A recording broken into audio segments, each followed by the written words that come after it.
Of course I want to hear it. Tell me. Rost never committed any crime. He was an outcast by choice. What? What do you mean? Many years ago, before the derangement, before the Red Raids, a band of murderous outlanders, 12 in number, struck without warning. At Mother's Vigil, they took hostages, and then pressed on, headed for Devil's Thirst. Mother's Vigil? Where's that? You would know it as the Forsaken Village, near the Carja border. But at the time, many families lived there. Ross was one of them. His mate was killed fighting the Outlanders, and his daughter was among those taken hostage. His daughter? What was her name? Alana. She was just 6 years old. Nora Braves couldn't stop 12 Outlanders? Or rescue the hostages? It was quite impossible. We outnumbered them, but every time a Brave came within bowshot, the Outlanders killed a hostage.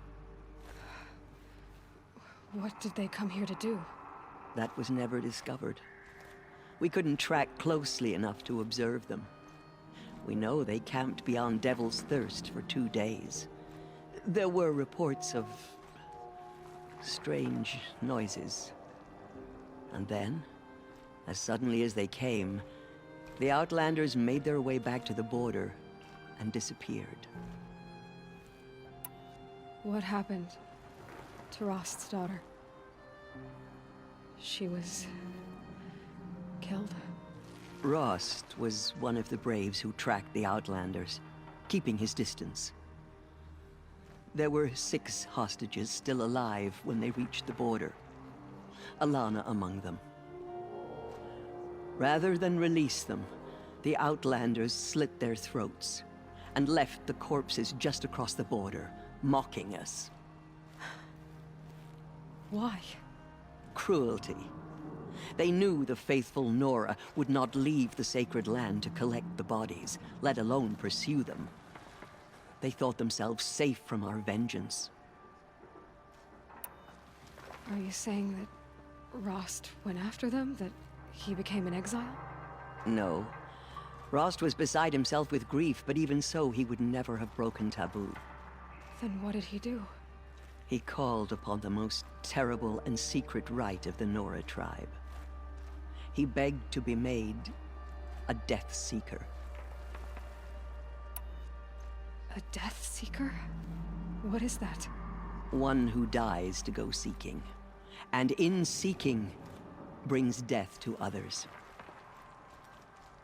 The ritual drags the spirit from one's body, releasing it to All Mother's care. The heart beats, the mind thinks, but the spirit has moved on. I don't understand. Rost went after the Outlanders, but his spirit never left. It remained here with All Mother. He gathered the bodies of the slain and returned them. And then, he set out in pursuit, not as an exile, but a weapon of vengeance. A barbed arrow shot from a bow, never to return. But Rost did return. Yes. A full year later.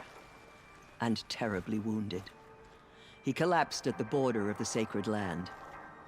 A hunting party came upon him. He was delirious.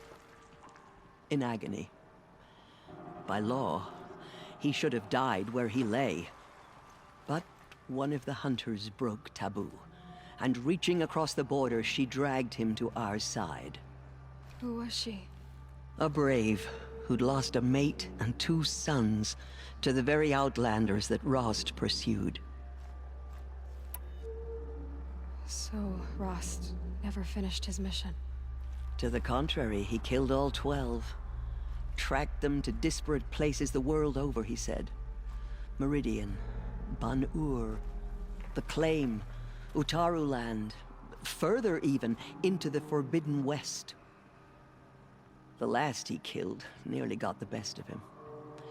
Wounded, he stumbled and crawled back to us, hoping to die as close to the sacred land as he could. He never expected nor asked to be dragged across the border and nursed back to health. That was done to him, leaving us, the matriarchs, in a difficult position. Why couldn't you just welcome him back? Rost had been made a Death Seeker, Aloy. He no longer had any place among the tribe. By law, he should have been driven back out. But we couldn't bring ourselves to do that, so we offered a compromise. You made him an outcast. Yes. We offered to do so on the condition he never speak to anyone of this exception. After all he did, all he suffered, to be declared an outcast was his reward. Rost was overjoyed. He never expected to live another day in the sacred land, let alone the embrace, so close to the goddess. He resolved to spend the rest of his days in solitude, and was happy to do so.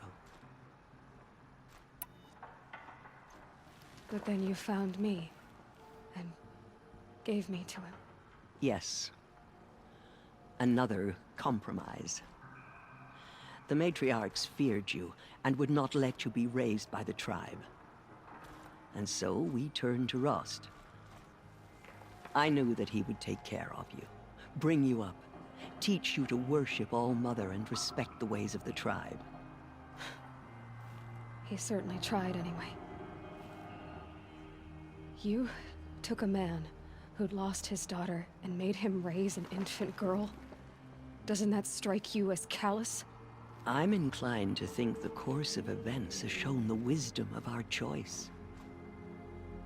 And I'm quite certain that from the moment he laid eyes on you, he saw you as a gift, and never a burden. All right, Teersa, that's quite a story.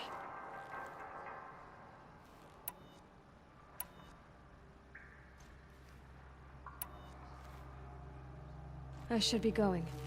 May the goddess protect. All-Mother spoke. It's true.